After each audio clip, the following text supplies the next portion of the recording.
आज बात करती हूँ दोस्ती की। दोस्ती ये मात्र एक शब्द नहीं दोस्तों, बल्कि एहसास है।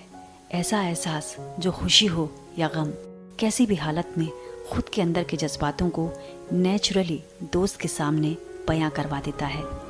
इतिहास के पन्नों में दर्ज और मौजूदा दौर में कई ऐसी दोस्तियां हैं जो समाज के सामने किसी मिसाल से कम नहीं।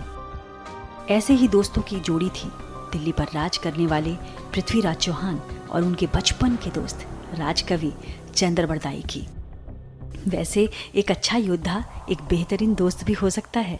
इस एंगल से क्या कभी आपने सोचा? मैंने सोचा। हालांकि पृथ्वीराज चौहान और चंद्रबरदाई की दोस्ती के किस्सों के बारे में दोस्तों बहुत कम ही सुनने को मिलता है। इन दोनों की गहरी दोस्ती के पीछे ये माना भी जाता है कि चंद्रबरदाई को पृथ्वीराज के महल में किसी भी पहर, किसी भी समय जाने की इजाजत थी। इतिहास के पन्नों में तो पृथ्वीराज चौहान ने मोहम्मद गौरी को 16 बार धूल चटाई थी, लेकिन हर बार उसे जिंदा छोड़ दिया। और फिर गौरी ने अपनी हार का और कन्नौज के राजा जयचंद, जो कि पृथ्वीराज चौहान के ससुर थे, उन्होंने भी अपने अपमान का बदला लेने के लिए आपस में हाथ मिला लिए। और फिर छल से जंग में पृथ्वीराज चौहान को बंधक बना लिया गया, जिसके बाद शुरू हुआ पृथ्वीराज को दी गई यातनाओं का दौर। दोस्तों कहा जाता है कि इस यातना के बीच उनकी आंखों को गर्म सलाखों से भी दागा गया।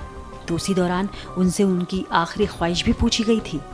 दरअसल पृथ्वीराज चौहान शब्दभेदी बाण चलाने के उस्ताद थे, यानी कि वो किसी भी दिशा से आ रही आवाज को सुनकर उस दिशा में तीर से निशाना लगा सकते थे। ये सुनकर गौरी ने पृथ्वीराज को अपनी एक कला दिखाने का फरमान सुनाया। तो अपनी कला का मुजाहिरा करते हुए पृथ्वीराज ने समझ लिया कि गौरी कितनी दूरी और किस दिशा में बैठा है। और ऊपर से पृथ्वीराज की मदद करने के लिए उनके दोस्त चंद्रबरदाई ने भी दोहों की मदद से गौरी की पोजीशन को बताना शुरू किया। हालांकि दोस्तों गौरी पृथ्वीराज के इस शब्दभेदी बाण का शिकार होने से बच गया, लेकिन जब पृथ्वीराज को मारने की तैयारी हो रही थी ना, तब उनके दोस्त चंद्रबरदाई भी उनके साथ थे। सो दोनों ने ही ये सोचा कि दुश्मन की कैद में तड़प तड़प कर मरने से अच्छा है कि एक वीर की तरह कुर्बानी दी जाए। बस कुछ ऐसी ही सोच को दिमाग में रखकर दोनों ने एक दूसरे को चाकू घोंपा, और जैसे दोनों दोस्त साथ साथ ताउम्र जीते आए, वैसे ही मौत को भी दोनों ने खुशी खुशी गले लगा लिया। तो देखा आपने कैसे पृथ्वीराज और चंद्रबरदाई ने दोस्ती के बंधन को मरते दम तक निभाया।